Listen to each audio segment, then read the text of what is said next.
As winter descends on the Yukon, Parker Schnabel finds himself in an unfamiliar position. The season's starting to wind down to a close. It's been difficult. We're well behind the season right now. It's a struggle. It's only going to get worse. From getting the strange urge to see what is going on with this untouched piece of land to the massive gold haul and the risk involved in getting it. Here's how a gold rush crew was able to hit a $27 million gold jackpot before winter. As Ned Stark murmured on a fateful night at Winterfell, winter is coming. As much as this is a huge deal to the people of Westeros, many of us that tune into the Gold Rush TV show to see the likes of Parker Schnabel and Tony Beats lead their gold mining crews into one of the many mines found in the Yukon know that also spells bad news for the miners. Sure, they won't have to deal with White Walkers, but they may have to deal with something that may prove to be conceptually worse. The end of the gold mining season. With the cold and frost of the winter covering every inch of land, they just won't be able to get their hands on that beautiful gold. With that in mind, Parker Schnabel and his men were ready to leave the gold mines for the rest of the year. However, there was this explosion that brought a halt to everything. Sure, they had been able to mine about $27 million out of the area, but this goes a bit deeper than that. In this unusual tale, we find that Parker was ready to risk the well-being and the condition of his two heavy dozer machines. I started my life here, and my goal is to see if there's a lot better ground out there that we could be mining. Would Parker and his crew be able to reap the rewards of this risky move? Well, there's only one way to find out, isn't there? As we may have hinted at a few moments ago, Parker and his team have been digging through the mines in the Yukon for the entire season. This time, though, it seemed as though his focus lay on new territories in the vicinity. However, there was this small area of land that had been surveyed by Parker and his team during the season, but it was left alone because they hadn't found any special vein of gold. As a result, it was pretty much abandoned by Parker and his crew. That is until the last days of the season. At that point in time, Parker and his men had received the final warnings that winter was slowly but surely upon them. Hoping to avoid getting stranded out there under a heavy blanket of snow, Parker and his team hurriedly carried on with the pacing up of the process. For some reason, though, it was during this time that Parker's mind fell on this old drone footage that no one had looked at for quite some time now. He remembered that there was a section of this piece of land that just looked different. Initially, no one was really interested in seeing what was going on over there. However, as time went on, Parker decided that it may be best to take another look at that piece of land before they decide to write it off once and for all. That is when everyone was surprised by the discovery of this bright, glowing vein that was buried deep within the land. This vein was so rich that it was guaranteed to get Parker and his men tens of millions of dollars should they be able to extract the entire load of this vein, and then some. Looking at the glowing vein, people were left to wonder why they hadn't been able to find it all season. After all, they had actually come to scan the area some time ago. Could it really be a mistake? Well, whatever the case may be, it seemed as though this part of the piece of land wasn't mapped out. And as such, they missed out on this massive haul of gold. Well, now that is over because every time they dug into the land, they were scooping out tons of gold. In the end, this discovery proves itself to be one of the biggest masterstrokes that Parker and his team had ever pulled off during the duration of the show. The discovery of this vein was so startling that some could not believe that it occurred by providence. In fact, there were many on the internet who claimed that the vein had been located at some point in the past. It was just kept away from the limelight so that they could use it for the climax of the show that season. However, Parker claimed that this thing wasn't even on their map. That said, the cheeky look on his face told us that he must have been hiding more than this vein from us. When he stood in front of the cameras, foregoing all the noise surrounding the discovery of the vein, we came to realize that Parker and his team still didn't know how much gold was out there. That said, things looked good from a very first dig of the soil in the area because it helped them find this massive chunk of gold. Interestingly enough, when Parker took hold of this massive nugget of gold, what the hell it off? So this is where the welcome stranger nugget was found. So that was the biggest nugget in the world. So it was pretty bloody big. Is that made out of gold? Okay, so this is a replica, but it's the exact replica, and that's how big it was. Parker wasn't jumping for joy. No, he stoically looked the precious stone over before murmuring that this was unexpected. That was almost the understatement of the year, but we didn't have too much time to dwell on it because the camera immediately turned off. Looking back, this tells us that the team was hiding something from the audience at that point of time. With this massive new discovery staring Parker and his team in the face, Parker was compelled to make a bold move. He had to send 2 heavy dozers to this spot so that they could get to work. Sure, many other gold mining crews were calling it a day for the season thanks to the approaching winter, but not Parker. No, our boy and his crew knew that they had to at least secure this place before the season was over. This was a huge risk because these machines were vital to the success that they had already enjoyed so far this season. If anything should happen to them going forward, it could be devastating for the crew. That said, Parker would not be restricted by such worries. Instead, he was insistent that they must take advantage of this amazing new discovery right away. Whatever happened going forward, they would handle it when they crossed that bridge. For now, though, there was no way he was not going to dig out all the gold that he could within the short period of time that was available to them. Well, this was easier said than done because this move did come with its challenges. For starters, when the first dozer got taken to the area, its track happened to get stuck in the wet soil. How annoying. As a result, the team used up valuable time to pull it out before they could even get to work. As if that wasn't bad enough, they also had to bear another annoying setback because the pressure in the hydraulic system of the second dozer was just too much for it to handle.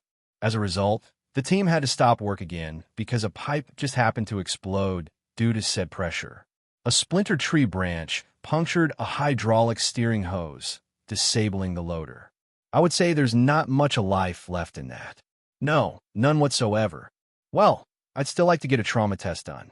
We'll do the actual shoveling the hard way by hand. I think that you guys could probably go detect whatever you can find. As you can imagine, this served to unnerve much of Parker's crew. It was so bad that some of the men in the team actually started to question Parker's sanity. Why would he want them to go through this? Surely they could have waited until next season before they dug into this rich vein of gold. Well, Parker didn't care about their worries because in his head, if the vein is found, then it is worth digging in. If not, then the season was going to end anyways. As such, the team was forced to ponder again on their leader's state of mind. Was he just stubborn or was he actually losing it?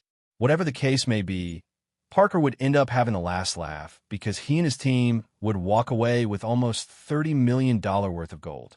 Let's not get it twisted. Parker and his team did suffer some losses.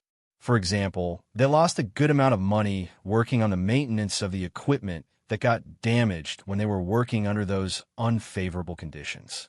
But at the end of the day, Parker and his team were able to smile brightly when they watched all that gold come out of the ground. We are all compelled to admit that Parker had taken a risk, and in the end he can smile brightly because he came out on top. No wonder he is considered to be the face of the gold rush. If this move didn't epitomize the saying all or nothing, we aren't sure what would. We can see how there is no time for halfway measures. We have to go all in to get what we want. And as we always say, fortune favors the bold. In this moment, Parker was bold in his decision to stay back so that they could extract all the gold they could from this initially unnoticed piece of land. This was made even more exciting by the fact that Parker not only beat himself and his team's levels of endurance to get this gold out of this rich vein, they were also beating out the competition. After all, we all know that there's a ruthless race to the finish when it comes to these gold miners and their targets for the season. This fierce competition is even fiercer among the trio of Parker Schnabel, Tony Beats, and Rick Ness. Each mine boss has their own strategies and have enjoyed varying levels of success. After all, that is why they can return to these mines every year. In view of this, it seems as though Parker may have taken the biggest risk out of the trio this season. After all, what Parker did is almost unheard of. He took the risk of going into uncharted territory towards the end of the season. Add the fact that winter was fast approaching, and you can see why his own crewmen may have been worried about their boss's sanity. Once he got it into his head that there was a chance of seeing gold in those mines, he knew that he had to take the risk. He could have given up easily when he didn't get the results he would have liked initially, but at the end of the day, his risk actually paid off. How do you make that transition, from mining in one place to the next. That's really difficult, and it's a lot. It's a thing that a lot of miners get wrong. You do it too soon and you're spread way thin. If you do it too late, then everybody knows you're desperate. And it must have been really daunting for him during that time, especially when we find out that Tony was on a path of his own at the same time.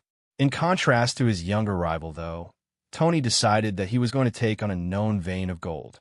With this vein of gold in place, Tony and his men were able to get their hands on a decent amount of gold that season.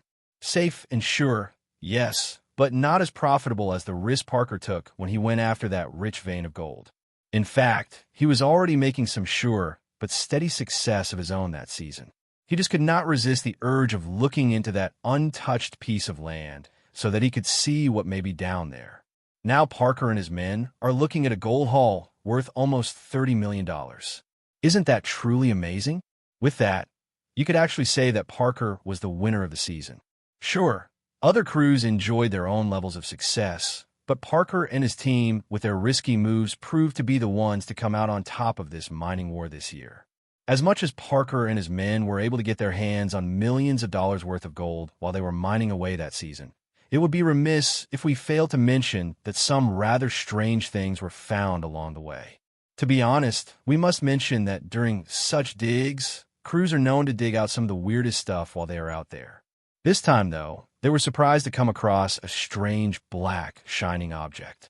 When they took a closer look at the strange object, they found that it was a heavy rock that had some engraved marks on them. It was almost as though someone had put these strange markings on the rock thousands of years ago. What's up with that? As if that isn't odd enough, Rick and his men found this odd piece of iron on their own mining site. A closer look at the piece of iron told them that it must have been a part of some old tool that must have had some kind of rust on it due to how old it was. What actually made the piece of iron stand out, though, was the strange shape it assumed. Looking at it, some people were wondering if it was some sort of tool that belonged to an old miner. The old miner must have come out there back in the day so that he could dig into the land. Then over at Tony Beat's site, his team was surprised to find this rock which had white lines on it. What could that be? Some geologists expressed their belief that this rock formation must have been many thousands of years old. As such, there must have been some sort of natural water source in the area. Does this explain the strange white lines on the rock, though? We cannot say, but what we can say is that things were getting stranger than ever as the gold miners plowed through the dirt looking for gold. At least they could boast that they were able to get some strange artifacts out of the experience. Looking at the situation, many of the fans who tuned into the Gold Rush TV show did not waste any time getting into the speculations. To them, they figured that the teams must have touched ground on some historical sites or something. Others even claimed that they were ancient tools. The most bizarre conclusion was that the items must have belonged to aliens. Whatever the case may be, the only thing that was clear right now is that Parker and his men were willing to risk it all, and as a result, they were also able to get it all. Maybe that is a much-needed lesson for some of you watching this video. That said, we would always be on hand to see how Parker and his men get on while searching for gold on Gold Rush.